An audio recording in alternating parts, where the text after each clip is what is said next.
오버더탑 코멘트 6월 2일 세계는 지금. 안녕하세요. 주말은 잘 보내시고 계신가요? 많은 농산물과 원자재에 영향을 미치는 이상 기온은 이번 주에도 지속이 되었으며 인도의 델리의 기온은 섭씨 52.3도까지 올라가기도 했습니다. 파푸아뉴기니에서는 산사태로 2,000명 이상이 산채로 매몰되었습니다.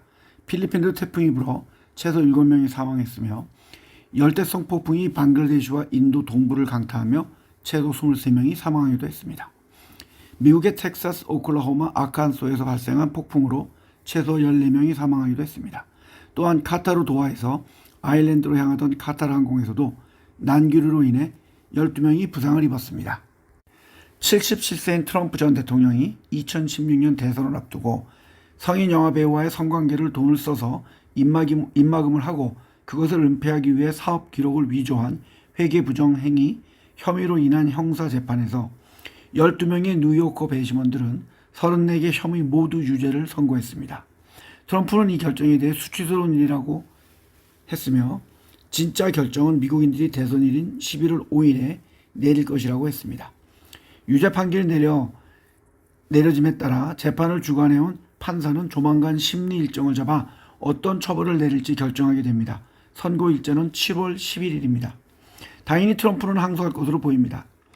그는 최대 4년의 징역형을 받게 되었지만 초범인 만큼 징역형을 받을 가능성은 없고 대통령이 되면 없던 일이 됩니다. 뱅크 오브 아메리카는 AI 종목 및 기술주가 자신들이 액티브하게 투자하는 펀드에서 핵심 보유 종목이 되었다고 발표했습니다. 그들은 펀드에 편입된 10개 종목 중 9개 종목이 AI와 기술 관련 종목이었으며 제약회사로는 일라이릴리가 들어있다고 했습니다. 바이든 행정부는 중국산 전기 오토바이 등 수입품 200여 종에 대해 면제해줬던 관세를 다시 매기기로 했습니다. 중국산 전기자동차에는 100% 신규 관세를 부과한다고 합니다. 또한 그들은 배당 수익률이 높은 주식이 시장을 주도할 수도 있기 때문에 이런 주식에도 관심을 가지고 있다고 했습니다. 저랑 생각이 비슷합니다. 이번 주 28일에 미국은 100년 만에 처음으로 주식 거래가 하루 만에 결제가 되었으며 우려가 있었지만 무난히 끝났습니다.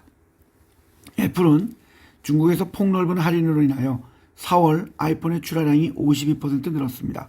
뱅크 오브 아메리카는 애플을 여전히 우선 추천 종목으로 유지하면서 230달러를 목표 주가로 유지했습니다. 중국은 반도체 사업에 사상 최대 투자 금액인 3,440억 위안 64조 6,823억 원 정도의 국가 지원 투자 펀드를 설립했습니다. 그동안 중국은 이러한 국가산업 투자 펀드를 만들어 왔는데 2014년에 처음 조성되었고 이번이 세 번째 펀드이며 규모가 가장 큽니다. 이번 펀드가 집중할 분야는 아직 발표는 안 했지만 반도체 제조용 장비와 AI 제품으로 보입니다. 그러면서 중국 정부는 7월 1일부터 항공우주와 조선 분야의 부품과 장비 및 금형장비 소프트웨어 관련 기술 등에 대해서 한국에 수출 통제를 할 것이라고 했습니다. 그리고 호주의 5개 주요 소고기 가공시설에 대한 수입 금지 조치를 해제했다고 밝혔습니다. 이것은 양국 관계 개선의 최근 신호입니다. 중국은 호주가 코로나19의 기원에 대한 조사를 요구한 이후 호주로부터 석탄, 목재, 와인을 포함한 상품의 수입을 금지했었습니다. 홍콩 경찰은 28일에 1989년 6월 4일 천안문 사태에 관한 내용을 온라인으로 선동한 혐의로 새롭게 통과된 보안법에 따라 최초로 7명을 체포했습니다. 해당 범죄는 최대 7년의 징역형이 선고됩니다. 홍콩에서는 2020년부터 천안문 사태에 대한 집회가 금지가 되었습니다. 블룸버그의 발표에 의하면 작년 기준으로 싱가포르엔 4,200개의 다국적 기업의 아시아 본부가 있고 홍콩은 1,336개가 있다고 밝혔습니다. 또한 500개의 중국의 기업도 지정학적 위험이 커지는 것을 막고자 싱가포르로 사업장을 옮겼다고 합니다. 홍콩은 중국입니다. 말레이시아는 반도체 산업에 최소 5천억 링깃, 147조 1,200억 원 정도의 투자를 목표하고 있다고 안와르 총리가 밝혔습니다. 말레이시아는 전 세계 반도체의 테스트 및 패키징 시장의 13%를 차지하는 반도체 산업의 주요 국가입니다. 또한 최근 몇 년간 인텔과 인피니언을 비롯한 주요 기업으로부터 수십억 달러를 유치했습니다. 또한 말레이시아는 10월 1일부터는 싱가포르에서 육지로 입국하는 모든 외국 등록 차량은 차량 입국 허가증을 사용하도록 요구할 것이라고 밝혔습니다. 그들은 향후에는 말레이시아와 태국 간의 국경도 확장할 계획이라고 밝혔습니다. 논란이 되고 있는 한국 개그맨 윤성호의 6월 19일과 20일의 싱가포르 공연은 주최하려고 했던 나이트클럽이 공연을 취소하면서 끝이 났습니다. 심지어 싱가포르의 법무부 장관과 청소년부 장관도 이 공연에 반대하는 목소리를 냈었습니다. 일본 정부와 일본은행은 엔화 가치의 하락을 막기 위해 최근 한 달간 9조 7,885억엔 86조 원 정도를 투입해서 달러를 팔고 엔화를 매수하는 시장 개입을 한 것으로 밝혀졌습니다. 이것은 2022년 10월 이후 약 1년 반 만에 외환시장 개입이지만 엔화의 약세는 지속이 될 것으로 저는 생각합니다.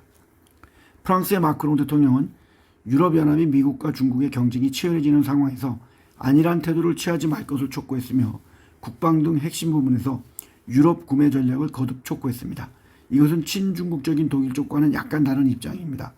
미국의 신용평가사인 S&P가 프랑스의 신용등급을 AA에서 AA-로 강등시키면서 체코와 에스토니아와 같은 수준의 등급이 되었습니다. 폭스바겐은 중국의 전기차들과 경쟁하기 위해 2만 유로 가격대의 저가형 전기 자동차를 개발할 것이며 2027년 출시를 할 예정이라고 했습니다. 중국의 10대 전기차 제조업체 중 6곳의 판매량은 1분기의 작년과 비교해서 큰 폭으로 증가했으며 현대기아차는 56%, 포드는 86%까지 증가했습니다. 중국은 2마리의 어린 판다를 올해 말까지 워싱턴 동물원으로 보낼 것이라고 발표했습니다. 불과 몇 달 전에 미국은 계약이 만료가 되자 3마리의 팬다를 돌려보냈습니다. 중국은 1972년 닉슨 대통령이 중국을 방문한 후 판다 2마리를 선물로 주었습니다. 이후 다른 판다들은 연구와 교육 목적으로 미국에 대여되었습니다. SK하이닉스의 핵심 반도체 기술을 중국 하웨이에 빼돌린 혐의로 지난 4월 2013년에 입사한 30대 여성 중국인이 국내 법원에서 구속 상태에서 재판을 받고 있습니다. 이 여성은 평소 자신의 연봉에 대해 불만을 갖고 있었던 것으로 알려졌으며 이를 파악한 화웨이가 2022년 수배에 달하는 연봉을 제안했고 같은 해 6월 화웨이로 이직했습니다. 이런 반도체 기술 유출 사건은 꾸준히 발생하고 있는 상태입니다. 지난달에도 전 삼성전자 부장을 포함한 사람들이 기소가 되었습니다. 작년 말에 IPO를 했던 국내 주식들은 상장 시엔 언론의 광고 덕에 많이 상승했지만 올해 들어서는 계속 하락을 하고 있습니다. 지난해 마지막 공모주였던 DS 단석이라는 회사는 올해만 67.65% 하락하고 있고 공모가를 밑돌고 있습니다. 당시에 984대 1의 경쟁률에 15조 원이라는 돈이 들어갔었습니다. 이렇기 때문에 개인 투자자들은 IPO에 관심을 가지시면 안 됩니다. 국내 주요 상장 바이오기업 20곳의 경영 실적을 살펴보니 매출과 영업이익의 1위는 삼성바이오로직스였습니다. 하지만 지난 1분기 흑자를 달성한 곳은 9개에 불과합니다. 11곳은 영업이익 적자를 기록했습니다. 제가 바이오를 추천하지 않는 이유 중에 하나입니다.